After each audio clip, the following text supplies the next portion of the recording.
bahwasanya melihat ke arah atas itu hukumnya makruh. Ya, hukumnya makruh. Wallahu taala alam.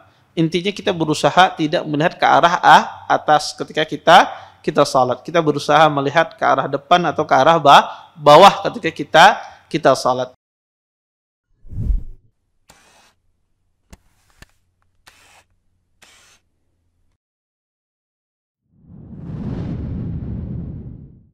Asyhadu an la ilaha illallah wahdahu la syarika lah wa asyhadu anna Muhammadan abduhu wa rasuluh. Fa inna asdaqal hadits kitabullah wa khairul hadi Muhammadin sallallahu alaihi wasallam wa syarrul umuri muhdatsatuha wa kullu muhdatsatin fid din bid'ah wa kullu bid'atin dhalalah wa kullu dhalalatin finnar. Amma ba'd. Bapak-bapak, ibu-ibu, ikhwan dan akhwat yang dimuliakan oleh Allah Subhanahu wa taala. Alhamdulillah, segala puji bagi Allah Subhanahu wa taala dengan limpahan nikmat yang begitu besar. Di antaranya nikmat iman, nikmat Islam, nikmat kesehatan, sehingga kita semua diberikan kemudahan oleh Allah Subhanahu wa taala untuk bisa berhadir di majelis ilmu. Mudah-mudahan apa yang kita pelajari, apa yang kita tuntut pada sore hari ini mendatangkan keberkahan dari Allah Subhanahu wa taala dan kita bisa mengambil manfaat dari apa yang akan disampaikan nantinya. Bapak, Ibu, ikhwan dan akhwat yang dimuliakan oleh Allah Subhanahu wa taala, kita lanjutkan kajian kita tentang fikih sunnah wanita. Kita masuk pada halaman 142, yaitu larangan di dalam salat. Kata Syekh di sini, maksud dari larangan-larangan di sini adalah hal-hal yang diharamkan atau dimakruhkan dalam salat. Hal-hal yang dilarang ini tidak membatalkan salat, hanya saja ia mengurangi pahala orang yang melaksanakan salat. Beberapa contoh perbuatan yang dilarang dalam salat, di antaranya kata beliau. Di sini Syekh ingin membahas tentang permasalahan hal-hal yang dilarang di dalam salat.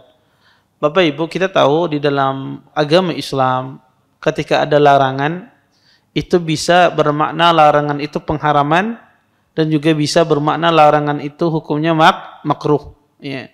Jadi nanti dilihat dari sisi dalilnya. Apakah dalil itu menunjukkan pengharaman maka hukumnya haram. Apakah dalil itu menunjukkan makruh maka hukumnya makruh. Ya. Sehingga yang beliau maksudkan di sini adalah semua larangan, baik itu yang hukumnya makruh, baik itu hukumnya haram, beliau sebutkan. Dan tentu larangan ini tidak mungkin semuanya bisa disebutkan karena larangan dalam salat tentu banyak. Ya. Tapi beliau menyebutkan ya yang berdasarkan nas, yang berdasarkan hadis-hadis Nabi SAW, entah itu dimakruhkan atau dilarang di dalam salat. Syekh di sini menyebutkan di antara larangan di dalam salat adalah pertama kata beliau bertolak pinggang atau bahasa kitanya bekacak pinggang. Hukum bekacak pinggang. Bagaimana hukumnya? Bapak, Ibu, ikhwan dan akhwat yang dimuliakan Allah Subhanahu wa taala, kata Syekh di sini perbuatan ini tidak dibolehkan berdasarkan hadis yang diriwayatkan oleh Abu Hurairah radhiyallahu taala anhu bahwasanya Nabi SAW melarang bertolak pinggang dalam salat. Diriwayatkan dari Aisyah bahwasanya ia memakruhkan bertolak pinggang dalam salat dan ia mengatakan sesungguhnya orang-orang Yahudi melakukan hal itu. Dari Ziyad bin Sabih ia berkata, aku pernah salat di samping Ibnu Umar. Ketika itu aku meletakkan tanganku di atas pinggangku. Seusai salat, ia berkata, ini adalah salib di dalam salat. Dan Rasulullah SAW melarangnya. As-Sindi berpendapat, salib di dalam salat adalah meletakkan kedua tangan di atas kedua pinggang dan merenggangkannya ketika berdiri. Bapak, Ibu, ikhwan dan akhwat yang dimuliakan oleh Allah Subhanahu wa taala, ya, meletakkan ya kedua tangan di atas pinggang di waktu salat, para ulama rahimahullah taala mengatakan ini tidak boleh karena ada hadis yang melarang dalam masalah ini. Disebutkan dalam sebuah hadis, nahan Nabi sallallahu alaihi wasallam anil takhassur, Sesungguhnya Nabi SAW melarang seseorang berkaca pinggang di dalam salatnya. Kenapa dilarang berkaca pinggang di dalam salat? Ada beberapa alasan. Pertama, kata para ulama, karena itu perbuatan orang yang sombong. Perbuatan orang yang sombong. Karena ciri khas orang sombong itu kadang-kadang dia berkaca pinggang. Karena dia merasa lebih hebat, lebih memiliki banyak keistimewaan, ya, sehingga dia berkaca pinggang. Sebabnya kata para ulama di antaranya disebutkan karena itu adalah merupakan ciri khas orang sombong dan kita dilarang mengikuti orang yang sombong. Man tasyabbaha biqaumin fahuwa minhum. Yang kedua, dilarang berkaca pinggang ini disebutkan oleh para ulama karena itu menyerupai orang Yahudi. Di antara sifat orang Yahudi adalah mereka suka berkaca pinggang dalam ibadah mereka. Makanya dilarang. Kita dilarang meniru orang-orang Yahudi. Kemudian yang ketiga, di antara sebab juga, ya sebagian ahli ulama mengatakan dilarang berkaca pinggang dan ini dijelaskan oleh Syekh, yaitu membentuk salib. Ya, orang kalau berkaca pinggang semacam ini, seolah-olah dia membentuk salib dan semisalnya. Makanya dilarang di waktu salat. Kemudian di antara yang keempat, sebab kenapa dilarang, sebagian ahli ilmu mengatakan karena ini ciri khas orang ahli neraka beristirahat di neraka. Jadi orang neraka itu ketika dia beristirahat, maksudnya beristirahat di sini adalah tetap dia disiksa. Tapi istirahatnya mereka itu dalam bentuk apa? Berkaca pinggang. Walaupun hadis ini adalah hadis yang lemah ya, yang menjelaskan ini. Maka ini di atas sebab-sebab kenapa berkaca pinggang di waktu sholat itu dilarang. Mungkin ada di antara kita yang bertanya, Ustadz, bagaimana kalau seandainya di luar sholat? Kalau di dalam sholat itu dilarang, terus bagaimana di luar sholat? Boleh tidak? Kita di luar sholat, tidak dalam sholat, misalnya ketika mengawasi anak buah misalnya lagi membangun proyek, kita berkaca pinggang semacam ini. Boleh apa tidak? Para ulama rahimahullah ta'ala mengatakan juga dimakruhkan. Seseorang berkaca pinggang walaupun dia tidak sholat. Maka itu juga dimakruhkan. Kenapa? Karena itu ciri khas mutakabbirun, ciri khas orang-orang yang sombong. Ciri khas orang yang sombong. Dan kita dilarang mengikuti orang-orang yang sombong. Oleh karena itu berkaca pinggang ini Bapak Ibu, baik itu di dalam sholat ataupun di luar sholat itu dilarang. Ya, kita tidak berkaca pinggang. Kecuali mungkin dalam bentuk misalnya dia memberikan contoh atau dalam bentuk dia mengajari, ya menunjukkan bahwasanya ini berkaca pinggang, ini tentu tidak ada masalah dalam taklim, dalam rangka mengajari misalnya di dalam pramuka misalnya. Ya, dalam rangka ta'lim, maka ini tentu tidak mengapa. Tapi maksudnya ini bukan di dalam rangka pembelajaran. Maka ini tidak boleh ya dimakruhkan kata para ulama berkaca pinggang di waktu seseorang di luar salat, apalagi di dalam salat. Bapak Ibu ikhwan dan akhwat yang dimuliakan oleh Allah Subhanahu wa taala, kita lanjutkan hadis yang kedua, kata beliau, melihat ke atas langit. Di antara hal yang dimakruhkan dan dilarang kata beliau adalah melihat ke arah langit. Kata beliau, perbuatan ini tidak dibolehkan berdasarkan sabda Nabi sallallahu alaihi wasallam. La yantahiyanna aqwamun an raf'i absarihim inda ad-du'a fi as-salati ila as-sama' aw la tukhtafanna absaruhum. Kata Nabi sallallahu alaihi wasallam, hendaknya suatu kaum berhenti mengangkat pandangan mereka ke atas ketika berdoa di dalam salat, atau Allah akan menyambar penglihatan mereka. Bapak Ibu ikhwan dan akhwat yang dimuliakan oleh Allah Subhanahu wa taala, ini juga di antara larangan di dalam salat adalah seseorang itu melihat ke arah atas, ya, melihat ke arah langit. Maka ini dilarang di dalam salat, ya. Kenapa hal ini dilarang? Karena hal ini menyibukkan hati kita ya dari khusyuan kepada Allah Subhanahu wa taala. Para ulama rahimallahu taala mengatakan, apa hukumnya seseorang melihat ini ketika melihat ke arah atas di luar salat? Maka melihat ke arah atas di luar salat, ya, di luar salat, maka tidak mengapa. Kata para ulama rahimallahu taala, seseorang kalau melihat ke arah atas ketika dia berada di luar salat, maka itu tidak mengapa. Ya, apalagi dia ingin memikirkan ayat-ayat Allah, memperhatikan ya kekuasaan Allah Subhanahu wa taala, dia melihat ke arah bintang, dia melihat ke matahari, dia melihat ke arah bumi dalam rangka memperhatikan kebesaran Allah Subhanahu wa taala.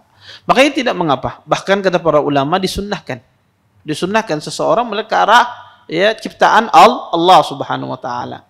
Tetapi kalau dia melihat ke arah atas di luar salat, tidak ingin memikirkan ciptaan Allah, ingin melihat saja ke arah atas, boleh apa tidak? Boleh, tidak mengapa. Karena tidak ada larangan melihat ke arah atas.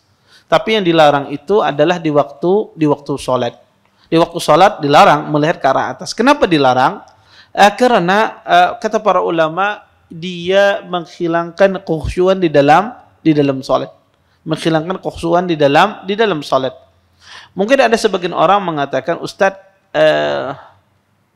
saya lebih khusyuk melihat ke arah atas ketimbang ke arah bawah misalnya.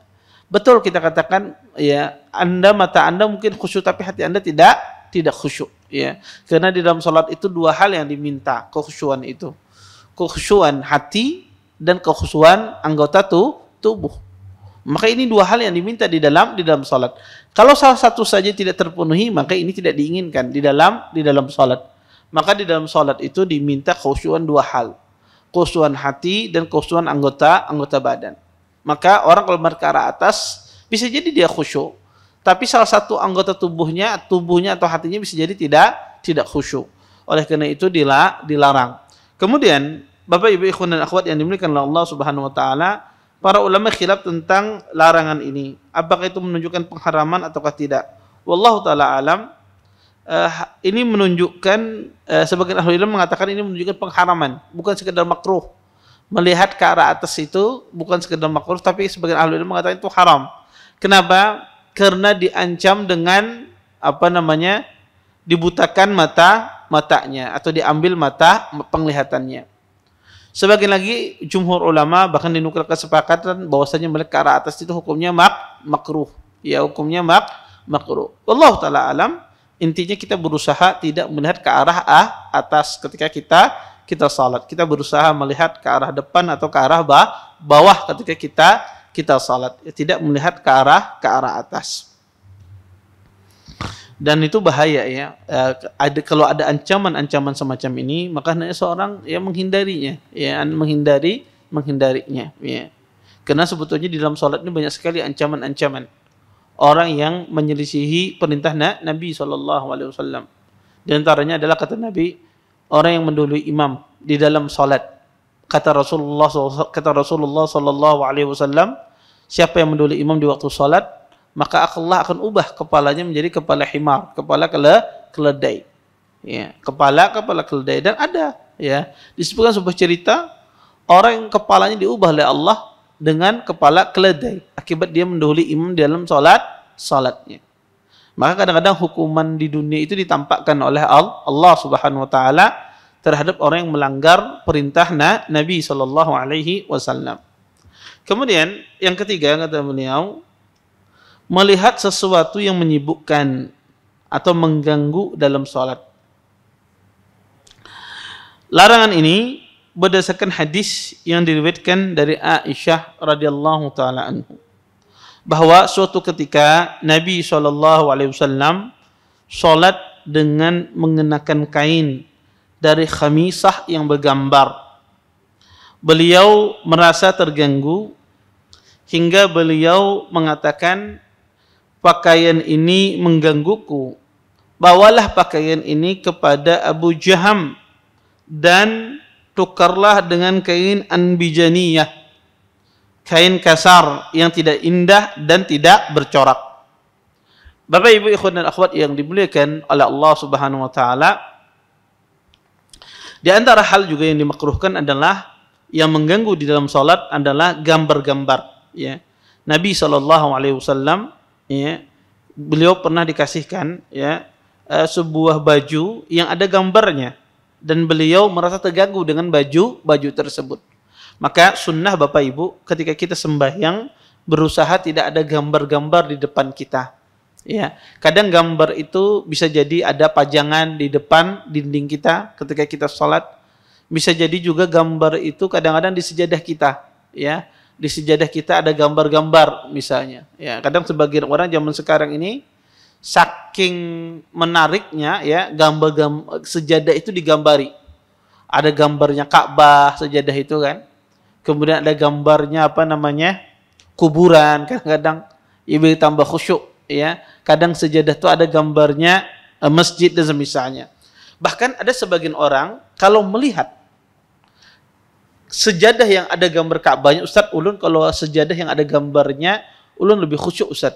Apalagi gambarnya Ka'bah, ulun lebih khusyuk. Apakah ini benar dalam Islam? Sepada asalnya Bapak Ibu, gambar itu mengganggu kita. Yang mengganggu kita dalam khusyuk kita di dalam salat pada asalnya. Kalau ada sebagian orang merasa lebih khusyuk dengan gambar seperti Ka'bah misalnya, atau gambarnya Raudhah misalnya, di sejadahnya, dia tambah khusyuk kalau melihat gambar tersebut, maka kata para ulama ini menyelisih sunnah Nabi. Kenapa? Karena mendatangkan kekhusyuan di dalam sholat bukan melihat kepada arah gambar. Ya. Jadi kalau kita ingin khusyuk di dalam sholat kita tidak melihat ke arah gambar. Ya. Tapi Nabi SAW menjelaskan mendatangkan khusyuk di dalam sholat itu adalah dengan apa, kata Rasulullah SAW, dengan seseorang itu dia tidak melakukan banyak gerakan. Itu mendatangkan khusyuk di dalam sholat, bukan melihat ke arah gambar. Makanya kalau ada orang punya sejadah gambarnya Ka'bah, kemudian dia melihat ke arah Ka'bah itu tambah khusyuk dia, maka ini menjadi sunnah. Karena bukan semacam ini cara mendatangkan khusyuk. Bisa ini membawa kepada perkara bid'ah. Karena melihat Ka'bah di sejadah itu tambah khusyuk. Ya, ini keliru. Bahwasanya kita mendatangkan khusyuk di dalam sholat kita tidak melihat gambar. Tetapi kita dengan memahami apa yang kita baca, dengan kita tidak melakukan banyak gerakan, itu yang mendatangkan khusyuk di dalam solat. Atau kita datang lebih awal, melaksanakan solat sunnah, itu yang mendatangkan khusyuk di dalam solat. Karena kata para ulama, mendatangkan khusyuk dalam solat itu sangat banyak. Pertama adalah orang itu datang lebih awal, kalau dia solat berjamaah. Kenapa orang datang lebih awal itu mendatangkan khusyuk? Karena ketika Anda memulai solat sunnah, pasti itu masih ada tersisa-sisa tuh, yang dibawa di rumah. Ya, masih ada tersisa-sisa toko, dagangan, apa macam. Tapi ketika dia sembahyang sunnah, ya, selesai sembahyang sunnah, dia berzikir, tenang hatinya, tenang hatinya. Ketika dia salat, dia akan lebih khusyuk. Ketimbang orang yang datang tergesa-gesa, dia akan membawa banyak, hatinya tidak tenang, sehingga dia tidak khusyuk di dalam salatnya. Maka kata para ulama mendatangkan khusyuan, yaitu datang di awal waktu. Yang kedua adalah dia memahami apa yang dia baca. Dia memahami apa yang dia baca. Kemudian yang ketiga adalah dia tidak melakukan banyak gerakan. Ini cara mendatangkan khusyuk di dalam salat. Kemudian adapun melihat gambar, kata para ulama, bukan cara syar'i. Bukan cara yang syar'i dianjurkan oleh Nabi SAW. Dan pada asalnya gambar itu menghilangkan kekhusyuan di dalam salat. Ya, makanya kalau pian sembahyang berusaha cari tempat atau sejadah pun berusaha mencari sejadah itu yang tidak banyak gambarnya, yang tidak banyak gambarnya, karena dengan tidak ada gambar itu menjadikan kita lebih khusyuk di dalam salat kita. Kadang juga sebagian orang itu terganggu dengan bukananya. Sebagian ibu-ibu kadang bukananya masya Allah ya, di sininya ada bunga mawar, sininya bunga melati ya, gambarnya ya, atau sulamannya, jahitannya, di sininya ada gambar apalah macam-macam ya, sehingga banyak ya motif dan semisalnya itu kadang-kadang kita menjadikan kita tidak khusyuk di dalam salat. Ya, apalagi sebagian orang motifnya di belakang. Ya, orang yang di belakangnya melihat, ya, masya Allah bagusnya bukannya ibu ini. Ya, maka ini menjadikan kita tidak khusyuk di dalam salat. Berusaha kita kalau sembahyang tidak membawa atau tidak memakai hal-hal yang banyak motif dan bergambar. Kemudian, ya, yang keempat kata beliau, hal-hal yang dimakruhkan di dalam salat dan dilarang adalah menoleh tanpa ada kepentingan. Seperti yang telah diterangkan bahwa menoleh di dalam salat dibolehkan jika ada kepentingan. Karena itu jika tidak ada kepentingan, maka hal itu dilarang. Diriwayatkan dari Aisyah radhiyallahu taala anha, beliau berkata, aku pernah bertanya tentang menoleh dalam salat. Lalu Nabi SAW menjawab, itu adalah curian yang telah dilakukan oleh syaitan dari salat seorang hamba. Para ulama rahimahullah taala, Bapak Ibu ikhwan dan akhwat yang dimuliakan oleh Allah Subhanahu wa taala, mengatakan bahwasanya menoleh di dalam salat itu ada macam. Ada yang menoleh itu membatalkan salat, ada yang hukumnya makruh, ada yang tidak. Taib, menoleh yang membatalkan salat itu adalah menoleh dengan dada. Kalau kita menoleh, saya kiblatnya di sana, kemudian saya menoleh ya semacam ini, dada saya juga ikut ya ke arah lain, maka ini adalah batal salatnya. Kenapa batal salatnya? Karena menyelisihi kiblat. Ia menyelisihi kiblat. Kemudian menoleh itu Bapak Ibu ikhwan dan akhwat yang dimuliakan oleh Allah Subhanahu wa taala adalah menoleh dengan kepala atau dengan mata. Matanya melirik ya, itu juga menoleh. Ya, kepala juga bisa menoleh dengan ini, kepalanya semacam ini. Maka menoleh dengan kepala itu apa hukumnya? Makruh. Kalau tidak ada hajat. Jadi sebentar-bentar melihat ke sana ke sini. Maka menoleh dengan kepala itu hukumnya makruh di waktu salat. Tapi kalau menolehnya ada hajat, itu diperbolehkan. Seperti apa menoleh ada hajat? Contoh ibu-ibu misalnya dia bawa anak. Dia bawa anak ke masjid. Anaknya usianya masih 2 tahun atau 3 tahun. Ketika dia bertakbir, anaknya lapas. Kemudian dia takut kalau seandainya anaknya tersebut, ada apa-apa ya, atau anaknya nangis ketika jauh dari dia, akhirnya dia toleh. Ada apa anak saya ini? Boleh tidak? Boleh kalau ada hajat. Karena dia takut tentang suatu hal kepada ibunya. Maka ini diperbolehkan di dalam Islam. Ya, diperbolehkan dalam Islam. Maka kata para ulama, menoleh karena ada hajat itu diperbolehkan. Tapi menoleh dengan kepala dan mata tidak ada hajat itu hukumnya makruh. Kemudian yang ketiga Bapak Ibu ikhwan dan akhwat yang dimuliakan oleh Allah Subhanahu wa taala, yang ketiga adalah menoleh dengan hati, ya. Maka menoleh dengan hati ini kata para ulama rahimahullahu taala ini adalah tidak boleh. Menoleh dengan hati itu maksudnya apa? Dia tidak khusyuk salatnya. Hatinya dipalingkan dari mengingat Allah. Ya, mengingat perdagangan, mengingat di rumah, mengingat jualan, mengingat pekerjaan. Maka ini kata para ulama semuanya ini adalah bisikan dari syaitan. Ini bisikan dari syaitan dan ini juga makruh di dalam salat. Tentu ya ini mengurangi pahala salat seorang hamba. Semakin orang itu khusyuk dalam salatnya, semakin besar pahala yang dia dapatkan. Semakin dia tidak khusyuk, semakin dia tidak mendapatkan berkurang pahalanya di sisi Allah Subhanahu wa taala. Maka ini 3 menoleh di dalam salat, yang mana kata para ulama yang pertama tadi batal kalau menoleh dengan dadanya.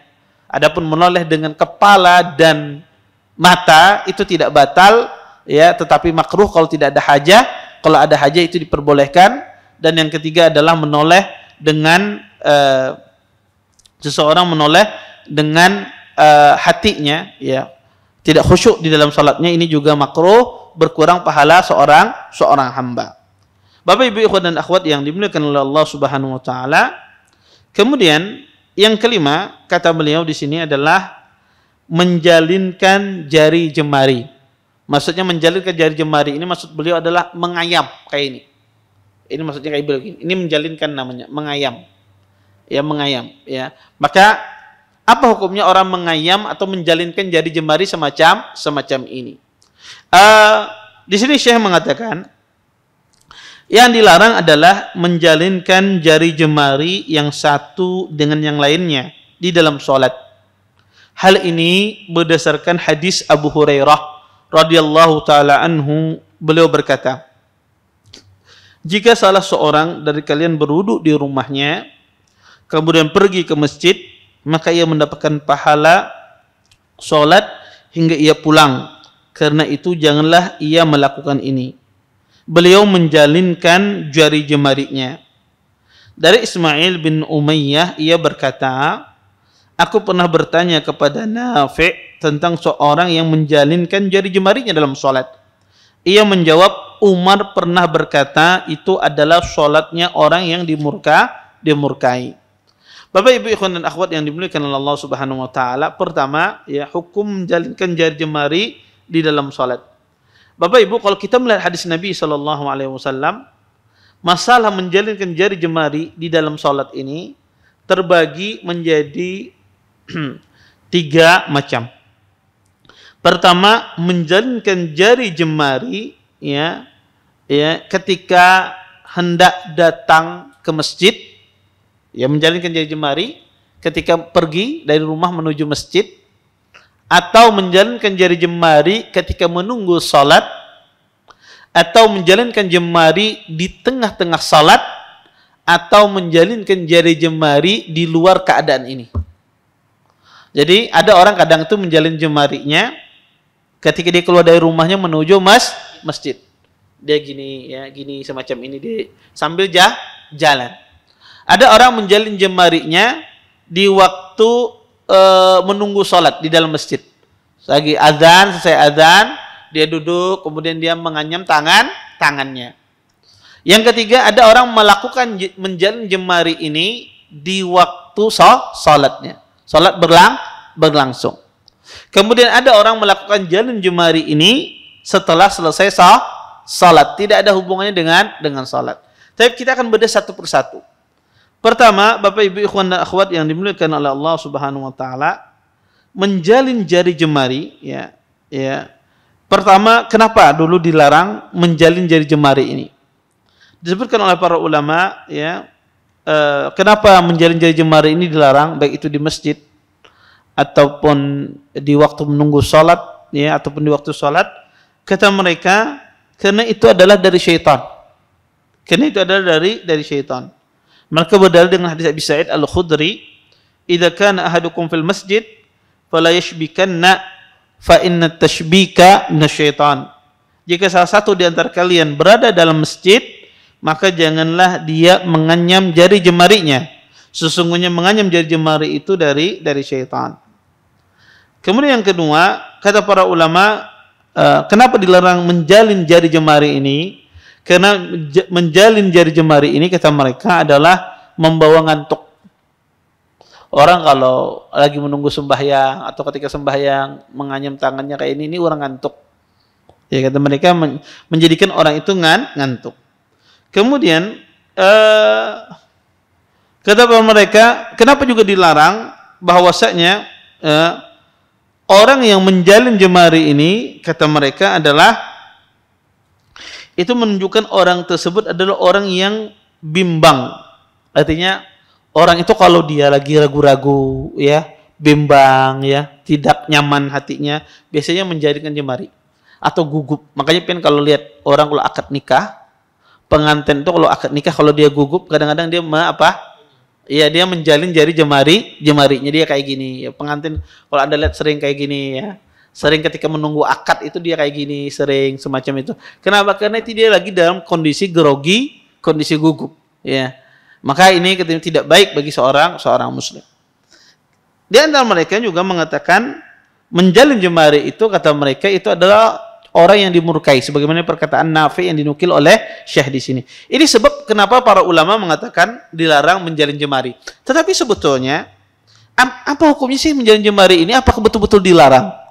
Maka kalau kita lihat hadis Nabi berbicara pada 3 hal. Pada mendatangi masjid, waktu menunggu sholat, dan di tengah sholat dan setelah sholat. Semua hadisnya ada. Baik, kita akan bahas satu persatu. Pertama, menjalin jari jemari di waktu mendatangi masjid. Apa hukumnya? Sebagian ahlul ilm tidak boleh. Orang ketika hendak datang dari rumahnya menuju masjid menjalin jemari, kata mereka tidak boleh. Apa dalil mereka? Dalil mereka adalah hadis Ka'ab bin Ujrah. Hadis Ka'ab bin Ujrah. Apa hadis Ka'ab bin Ujrah?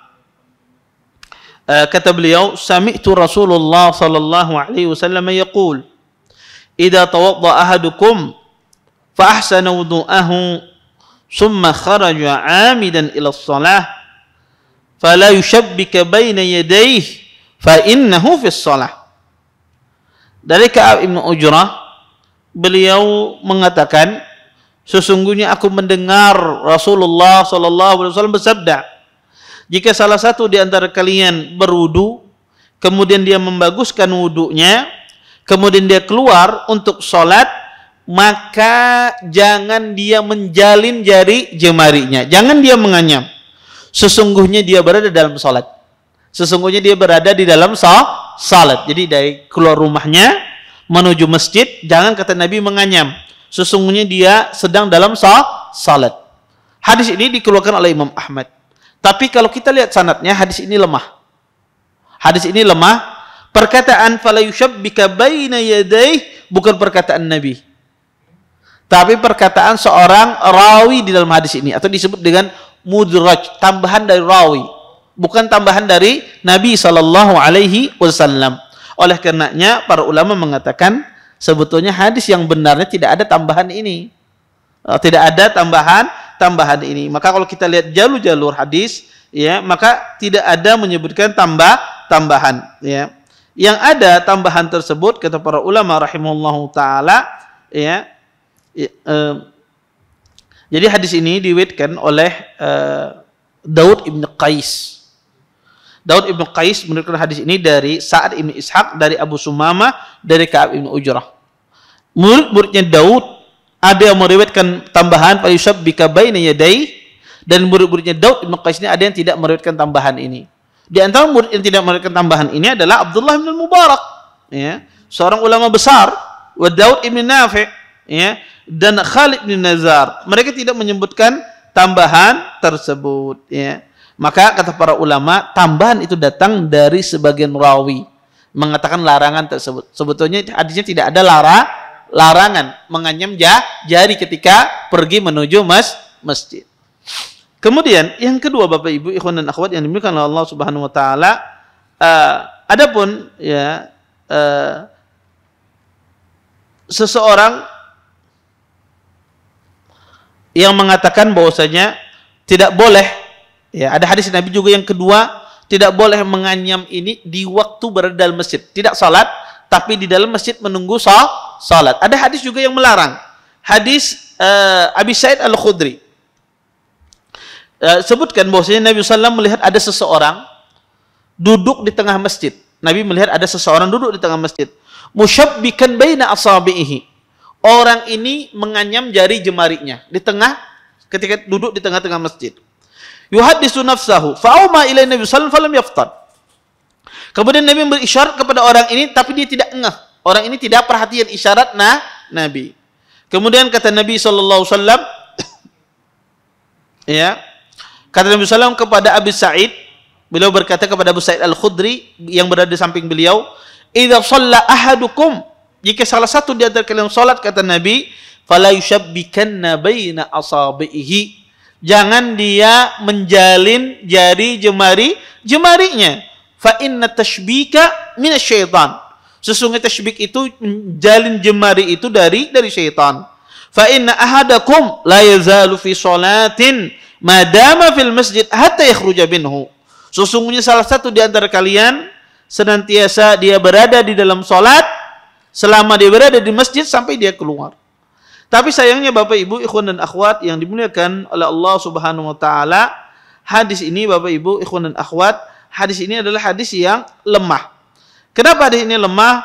Karena di dalamnya ada seorang rawi yang bernama Ubaidullah ibn Abdurrahman. Ubaidullah ibn Abdurrahman ini seorang rawi yang dhaif, ya, seorang rawi yang dhaif, rawi yang lemah. Dan juga di dalam sanadnya juga ada seorang rawi yang lain yang bernama Ubaidullah ibn Abdullah. Berkata Imam Ahmad, la yu'raf, tidak diketahui. Berkata Imam Syafi'i, la na'rifuhu, kami pun juga tidak mengetahuinya. Oleh karena itu Bapak Ibu, ikhwan dan akhwat yang dimuliakan oleh Allah Subhanahu wa taala, larangan menganyam jari ini, baik itu berada dalam masjid atau pergi menuju masjid, ini semua hadisnya adalah hadis yang lemah. Terus gimana Ustaz? Pada asalnya boleh menganyam jari jemari selama masih belum sembahyang, baik itu sebelum sholat atau setelah sholat. Apa dalilnya? Dalilnya setelah sholat, apa dalilnya? Dalilnya adalah hadis Nabi SAW ketika Nabi SAW lupa. Ketika Nabi lupa sholat asar 2 rakaat, Rasulullah sholat asar 2 rakaat, lupa beliau. Akhirnya beliau keluar dari masjid, kemudian beliau menaruh tangan beliau di depan pintu rumah beliau semacam ini, menganyam jari jemari. Kalau itu dilarang, niscaya tidak akan dilakukan oleh Rasulullah sallallahu alaihi wasallam. Dan ada dalil juga yang membolehkan kita menganyam itu, ya. Ada hadis Nabi sallam, kata Nabi sallam, innal mu'min lil mu'min kal bunyan yashuddu ba'du ba'da fayushabbiku baina asabihi. Kata Nabi, sesungguhnya seorang mukmin dengan mukmin yang lain seperti satu bangunan, saling menguatkan satu sama lain. Kemudian Nabi menyontohkan, ya, dengan menganyam jari jemari beliau. Ini menunjukkan menganyam jari jemari di luar salat itu boleh. Dan menganyam jari jemari di dalam masjid juga boleh. Menganyam jari jemari keluar salat, dari rumah menuju salat juga boleh. Hadis-hadis yang melarang hadisnya tidak sahih. Hadisnya tidak sahih. Tinggal menganyam jari di waktu sembahyang. Pas lagi sembahyang, Allahu Akbar, menganyam jari jemari. Bagaimana hukumnya? Maka ini tidak boleh. Kenapa tidak boleh? Karena ini abas, perbuatan yang sia-sia. Kita disuruh untuk seseorang sholat itu tidak melakukan perbuatan sia-sia atau gerakan sia-sia. Jadi makruhnya itu apa? Ketika sembahyang, kalau dia melakukan itu, karena apa itu abas? Karena itu perbuatan yang sia-sia, gerakan yang tidak ada manfaatnya, yang mengurangi khusyuan di dalam sholat. Adapun di luar sholat, baik itu ketika menunggu sembahyang, yang penting kita tidak di dalam sholat, maka itu boleh menganyam jari jemari, tidak dilarang. Semua hadis yang melarang hadisnya adalah hadis yang lemah. Wallahu taala alam. Baik. Kemudian yang keenam, kata Syekh, membunyikan sendi-sendi jari tangan. Kata beliau, jika dibunyikan sedikit maka dihukumi makruh. Tetapi jika sering dibunyikan maka dihukumi haram, karena ia dianggap bermain-main di dalam salat. Syu'bah Maula Ibnu Abbas radhiyallahu ta'ala anhuma berkata, aku sholat di samping Ibnu Abbas, kemudian aku membunyikan sendi-sendi jari tanganku. Seusai sholat, Ibnu Abbas berkata, celaka engkau, apakah engkau membunyikan sendi-sendi jari tanganmu dalam sholat? Bapak ibu ikhwan dan akhwat yang dimuliakan oleh Allah subhanahu wa ta'ala, yang keenam adalah, kata beliau, membunyikan sendi-sendi jari tangan. Maksudnya adalah menggerepokkan kalau bahasa Banjar, semacam ini, prok bunyi, ya, semacam ini. Ini adalah menggerepokkan kalau kita bahasa kita aja. Maka apa hukumnya orang menggerepok di dalam sembahyang? Kepalanya ya berbunyi, ya, prek misalnya, ya, badannya bunyi ketika, apa hukumnya orang-orang menggerepok-gerepokkan semacam itu di waktu sembahyang? Maka ini tentu hukumnya makruh, Bapak Ibu. Kenapa makruh? Karena ini adalah melakukan perbuatan yang tidak diminta di dalam salat. Ya, dan ini melalaikan daripada khusyuan kepada Allah subhanahu wa ta'ala. Lawan juga mengganggu orang di sampingnya. Ya, bunyi prek, hendak jadi sampingnya. Ya, hendak jadi sampingnya ingin membunyikan. Ya. Pertama itu mengganggu khusyuan kita, ya. Yang kedua adalah mengganggu orang di sampingnya. Apakah dia membatalkan salat? Tidak. Dia tidak membatalkan salat, tapi hukumnya makruh. Kenapa dari sisi makruhnya? Melakukan perbuatan yang sia-sia di dalam salat. Wallahu taala a'lam. Baik.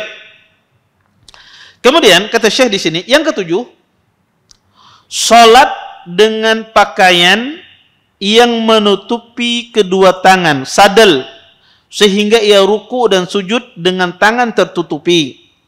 Larangan ini berdasarkan hadis Abu Hurairah. Rasulullah sallallahu alaihi wasallam melarang sadel di dalam salat. Bapak ibu ikhwan dan akhwat yang dimuliakan oleh Allah subhanahu wa ta'ala, pertama, ya, sadel itu adalah sadel itu banyak bentuknya. Sadel di dalam sembahyang itu, kalau laki-laki itu sadel itu adalah dia tangannya lurus ke bawah, tidak bersedekap, itu namanya juga sadel. Tetapi ini masukkan sadel di dalam salat ini adalah pakaiannya. Jadi ini kalau tangan saya, tangannya ini apa? Menutupi apa? Menutupi jari jemarinya dia. Maka ini dimaksudkan. Maka janganlah seseorang menutupi ketika dia sembahyang, jangan sampai bajunya ini menutupi apa? kedua tangannya, jari jemarinya ini. Kenapa? Karena tidak memungkinkan jari jemarinya untuk sujud. Kita disuruh umirtu an asjuda ala sab'ati a'dhamin. Kata Nabi, saya diperintahkan untuk sujud pada 7 anggota badan. Di antaranya adalah sujud dengan kedua tangan. Ketika ada baju di sini yang menutupi tangan kita untuk sujud, ini menghalangi tangan ini untuk sujud ke tanah. Dan sebetulnya pakaian seorang muslim seperti apa? Tentu para ulama sepakat bahwasanya ya seorang wanita itu tentu ya ketika dia di luar rumahnya lebih baik dia menutup kedua telapak tangannya. Ya, ahlu ilmu sepakat ya. Bagi wanita secara khusus ketika dia berada di luar rumahnya, maka hendaklah dia menutup kedua tangannya ya. Kemudian para ulama rahimahullahu taala ya sepakat bahwasanya ya perempuan kalau dia sholat di tempat yang tidak dilihat oleh laki-laki, seorang wanita jika dia sholat di tempat yang tidak dilihat oleh laki-laki, para ulama sepakat bahwasanya disyariatkan bagi perempuan tersebut untuk menutup semua tubuhnya ya kecuali wajahnya. Ulama sepakat kalau perempuan itu sholat di tempat khusus seperti Ummahat di Al-Faruq misalnya, sholat di tempat khusus tidak ada laki-lakinya di sana, maka ulama sepakat bahwasanya disunnahkan dia tutup seluruh tubuhnya kecuali wajahnya disunnahkan dibuka. Ya, jadi kalau sembahyang ya dibuka wanita, cadarnya dibuka kalau di tempat khusus wanita. Dan ini juga lebih baik, tidak menimbulkan fitnah. Tidak menimbulkan fitnah karena ada sebagian akhwat itu kadang nggak mau buka cadar di tempat khusus wanita. Sehingga orang bertanya-tanya kenapa ini tidak membuka cadarnya dan seterusnya. Ya kecuali ada dia penyakit tertentu bersin apa macam, ya ini lain. Ya tapi dalam kondisi normal hendaknya dia buka. Kemudian para ulama rahimahullahu taala mereka berselisih tentang masalah kedua telapak tangan bagi seorang wanita. Apakah di dalam sholat itu dibuka atau tidak? Dua telapak tangan ini ketika sholat bagi wanita apakah ditutup telapak tangannya ataukah dia buka? Terjadi khilaf di kalangan para ulama. Jumhur ulama rahimahullahu taala mengatakan boleh kedua telapak tangan wanita ini terbuka. Jumhur ulama. Kemudian sebagian mazhab Hambali mengatakan wajib ditutup kedua telapak tangan ini ketika sembahyang. Mazhab Hambali mengatakan wajib ditutup kedua telapak tangan ini ketika sembahyang. Ya. Mereka berdalil tentang masalah hadis Nabi sallam, kata Rasulullah al-mar'atu auratun fa idza kharajat istashrafaha syaitan. Kata Nabi sallallahu alaihi wasallam, perempuan itu adalah aurat. Jika dia keluar maka syaitan akan mengiringinya dan menghiasinya. Kata mereka, ini menunjukkan semua tubuh wanita aurat termasuk juga kedua telapak tangannya. Tetapi kita katakan ini adalah pembicaraan ketika keluar rumah, bukan di dalam salat. Ya, bukan di dalam salat. Sedangkan yang kita bicarakan adalah di dalam salat. Wallahu taala alam, ya, wallahu taala alam Bapak Ibu ikhwan dan akhwat yang dimuliakan Allah Subhanahu wa taala. Zahirnya adalah bahwasanya telapak tangan ini bukan aurat. Tidak harus ditutupi ketika sembahyang bagi seorang wanita. Ya, tidak harus dia tutupi ketika dia sembahyang. Dan para ulama rahimahullah taala mengatakan ya bagi wanita ya kalau seandainya dia salat dengan ya menutupi kedua tangannya, apakah itu boleh? Tidak ada masalah. Tidak ada masalah bagi seorang wanita. Tetapi bagi seorang laki-laki, ya, kalau dia salat dengan ya bajunya menutupi tangannya, jari jemarinya, boleh apa tidak? Pertama, apakah itu isbal atau tidak? Ahlul ilm rahimallahu taala berselisih. Apakah pakaian Nabi SAW seperti apa sih baju lengan Nabi SAW? Sebagian ulama mengatakan lengannya Rasulullah SAW itu ila rusgi, sampai pergelangan sini. Bajunya Nabi sampai pergelangan, tidak melewati pergelangan tangan beliau. Sebagian ahlul ilm mengatakan ya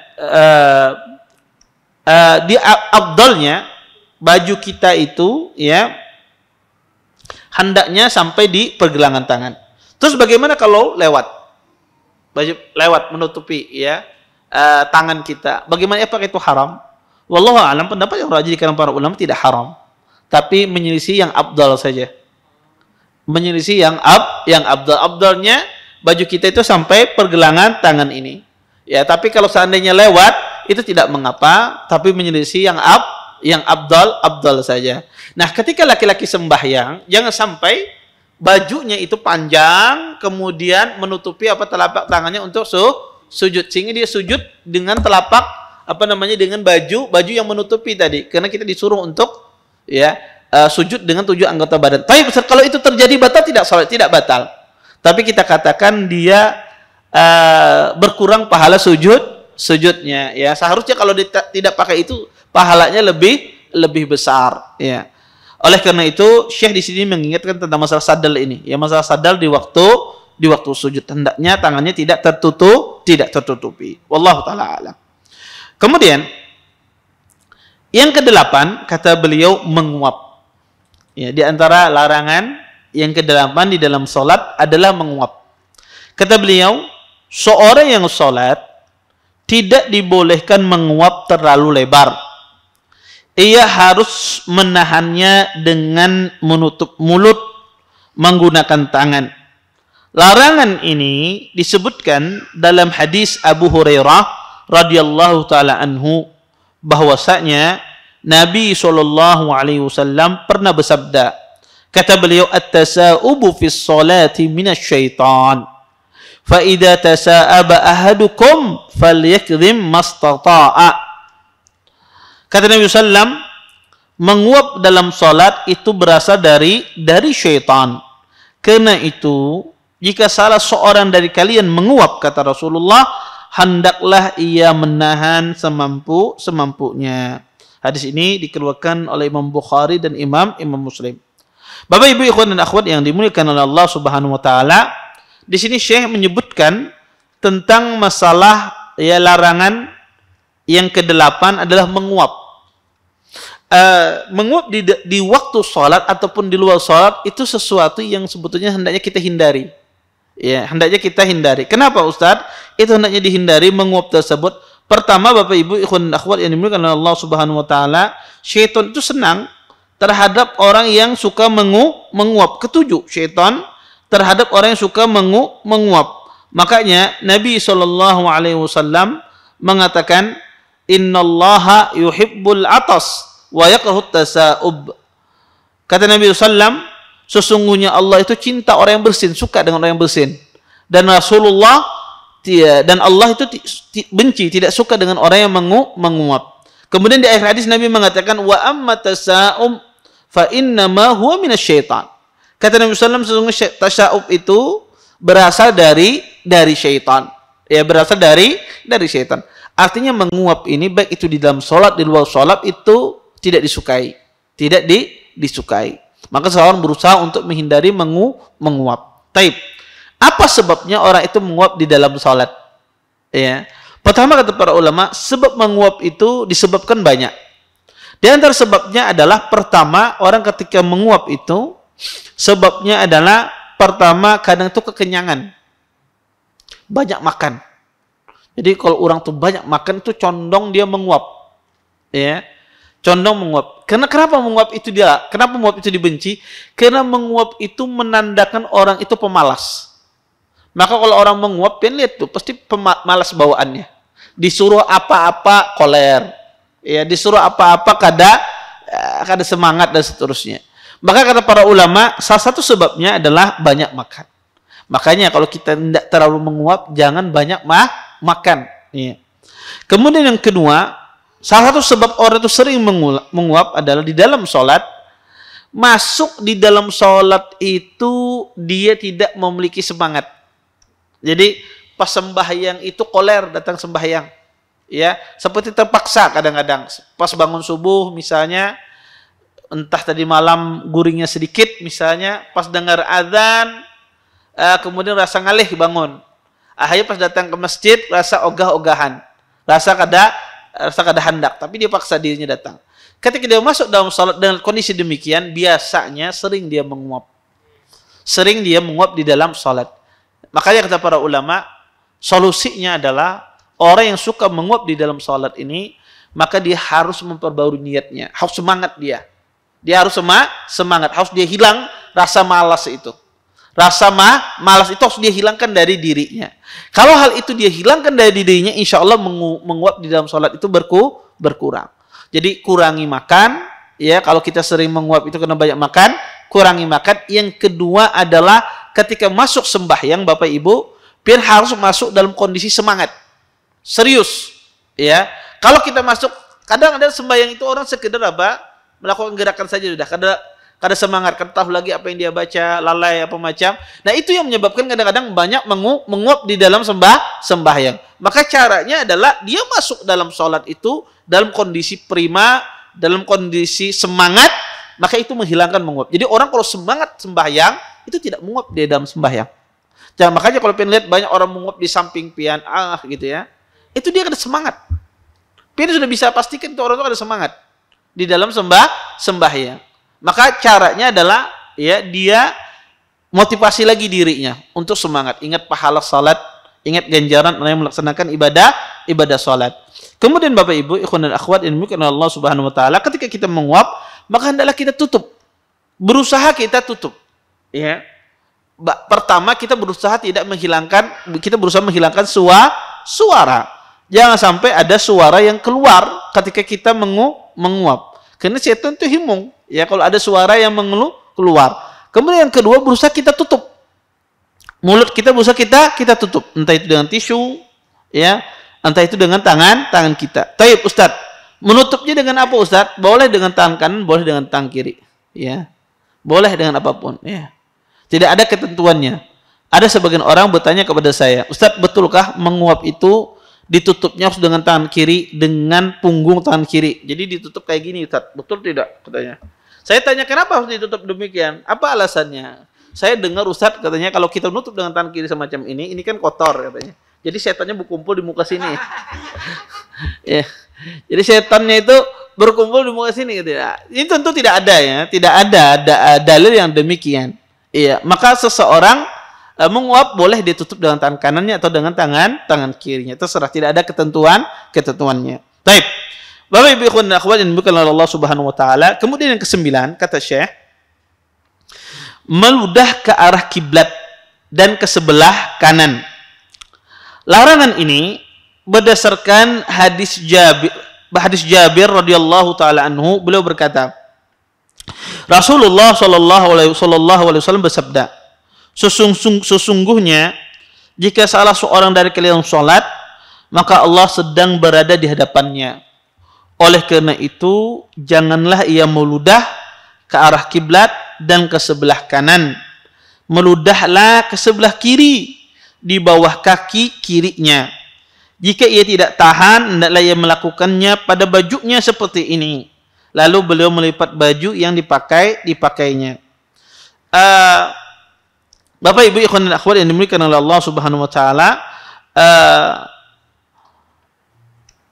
larangan yang ke-9 adalah meludah ke arah kiblat atau meludah ke sebelah kanan. Ini dilarang di waktu salat. Sebagian ahlul ilm mengatakan larangan ini juga berlaku di luar salat. Sebagian ahlul ilm mengatakan bahwasanya meludah ini tidak hanya di dalam salat saja dilarang menghadap arah kiblat kanan, tapi juga di luar salat. Sebagian mereka, sebagian lagi membatasi larangan ini hanya berlaku di waktu salat, meludah ke arah kiblat atau ke sebelah kanan. Terus kemana kita meludah? Meludah ke sebelah kiri di bawah kakinya. Kalau kita ingin berudah di dalam sembahyang, maka berudahnya di sebelah kiri di bawah kakinya.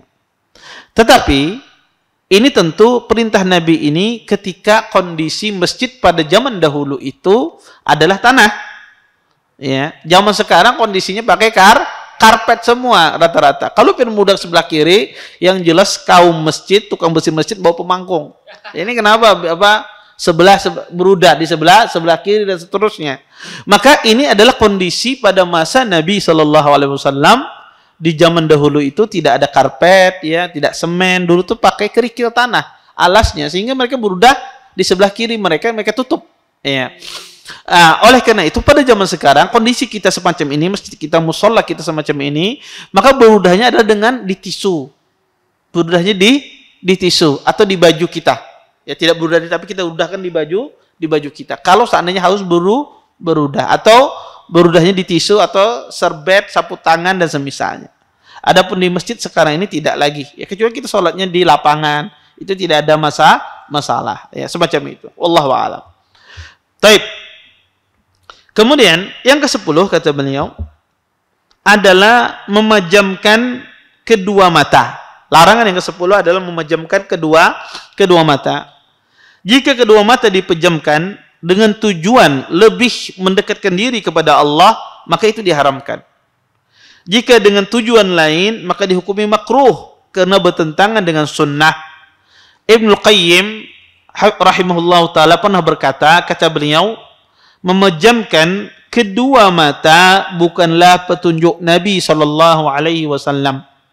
Banyak hadis yang menerangkan bahwa Nabi SAW tidak menutup mata dalam salat. Di antaranya surga telah diperlihatkan kepada Nabi SAW ketika salat kusuf. Neraka diperlihatkan dan juga orang yang menyiksa kucing di dalamnya. Selain itu hadis yang memerintahkan kita untuk mencegah orang yang melintas di depan tempat sujud dan contoh-contoh lainnya. Semua ini menegaskan tidak bolehnya menutup mata di dalam salat. Bapak Ibu ikhwan dan akhwat yang dimuliakan oleh Allah Subhanahu wa taala, pertama para ulama rahimahullah taala mengatakan hukum memejamkan mata. Ulama sepakat memejamkan mata ini tidak membatalkan salat. Kalau ada orang sembahyang kemudian dia pejamkan matanya, ahlul ilm sepakat bahwasanya perbuatan itu apakah batal salatnya? Mereka mengatakan tidak batal. Taib. Terus bagaimana hukumnya orang yang memejamkan mata di dalam salat? Maka ini dilihat kondisi orang yang memejamkan mata tersebut. Pertama kata para ulama, ada orang yang memejamkan mata itu agar mendatangkan kekhusyuan. Jadi dia dalam sembahyang, kalau dia pejamkan matanya, dia khusyuk sholatnya. Ya, kalau dia berbincalak, tidak khusyuk. Akhirnya dia pejamkan, agar dia khusyuk sholatnya. Apa hukumnya? Ini hukumnya haram. Ini tidak boleh. Ini menyelisih sunnah Nabi SAW. Karena mendatangkan kekhusyuan bukan memejamkan mata. Kemudian yang kedua, ada kondisi orang yang memejamkan mata bukan untuk mendatangkan kekhusyuan, tapi dia agar lebih tenang. Dia agar lebih tenang. Maksudnya gini, dia memejamkan mata ini bukan khusyuk, agar dia lebih tenang. Mungkin ada anak kecil main di depannya, akhirnya dia tidak mau lihat dengan dia memejamkan mata. Atau ada sesuatu yang mengganggu pandangannya di depan, kemudian dia pejamkan mata misalnya. Atau dia sholat di depan dia ini layar, kemudian dia kalau dia berbincalak, dia akan terganggu khusyuannya. Akhirnya dia pejamkan matanya. Kalau ada orang memejamkan mata karena ada faktor lain yang mengganggu khusyuannya dia, maka ini boleh. Ini tidak tercela. Kenapa? Karena dia menghindari apa? Ya, yang mengganggu khusyuannya. Karena kalau dia berbincalak, ada sesuatu mengganggu dia di depan. Maka ini tidak mengapa. Kemudian, yang ketiga adalah ada kondisi orang yang memejamkan mata dari dua tujuan ini, keluar dari tujuan ini, bukan karena bertambah khusyuk, bukan karena mendatangkan khusyuk, bukan karena ada sebab dia memejamkan mata, tapi ingin memejamkan mata benar dalam sembahyang. Dia nyaman memejamkan mata, tapi bukan ingin khusyuk, tidak, tapi dia ingin memejamkan mata saja. Ini hukumnya makruh. Kenapa makruh? Karena sunnahnya kita ketika sembahyang itu kita melihat ke arah depan atau melihat ke arah kiblat. Ya. Dianjurkan demikian, ya, melihat ke depan bukan memejamkan mata, dan ini menyelisihi tata cara yang diajarkan oleh Rasulullah SAW. Maka ini tiga kondisi orang yang memejamkan mata. Ya, ada yang diperbolehkan kalau seandainya hal tersebut mengganggu kekhusyuan dia di dalam sholat, ada mengganggu depannya, ini diperbolehkan dan ini tidak dilarang. Wallahu taala alam. Baik. Bapak Ibu ikhwan dan akhwat yang dimuliakan oleh Allah Subhanahu wa taala, ini mungkin yang bisa ulun sampaikan pada pertemuan kali ini. Insyaallah nanti ya kita akan lanjutkan lagi hal-hal yang dilarang di dalam salat. Mungkin sisa waktu yang ada kita gunakan untuk tanya jawab. Baik. Kalau ada yang bertanya silahkan. Ya.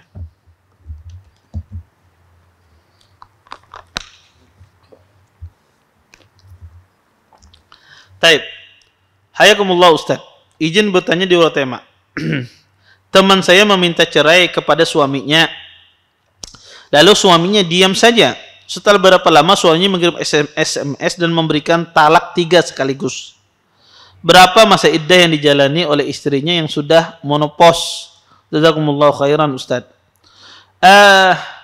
Kalau talak 3 sekaligus ya, ulama khilaf tentang masa talak 3 sekaligus ini apakah jatuh 1 ataukah jatuh 3 kali.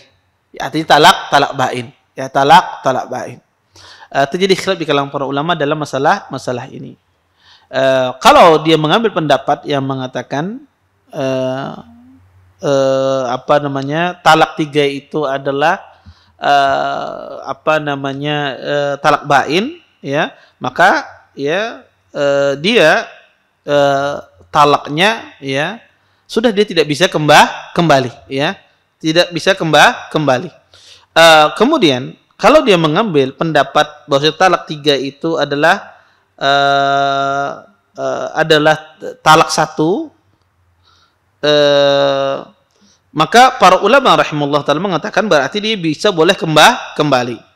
Kemudian ahlul ilm mengatakan tentu asalnya talak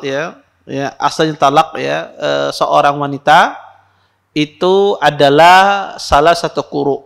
Ya, Allah sebutkan di dalam Al-Qur'an bahwasanya talaknya seorang wanita itu adalah salah satu quru.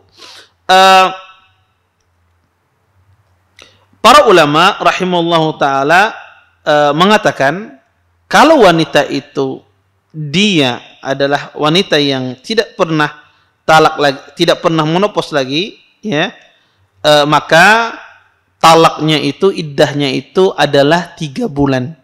Jadi 3 bulan ini bagi mengambil pendapat bahwasanya dia bisa kembali nanti, maka selama 3 bulan dia tidak kembali, maka wanita itu sudah tidak bisa lagi dia kembali. Jadi ketika ada mentalak 3 wanita yang sudah menopause tidak haid lagi, maka talaknya itu kalau kita menganggap talak 3 itu jatuhnya 1, ya berdasarkan pendapat, maka iddahnya itu 3 bulan.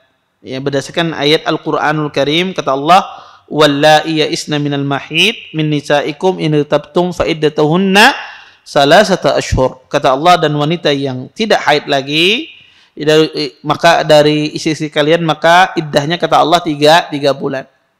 Jadi kalau selama 3 bulan suami tidak rujuk, berarti ya suami tidak bisa lagi kembali kecuali dia melakukan akad nikah ulang.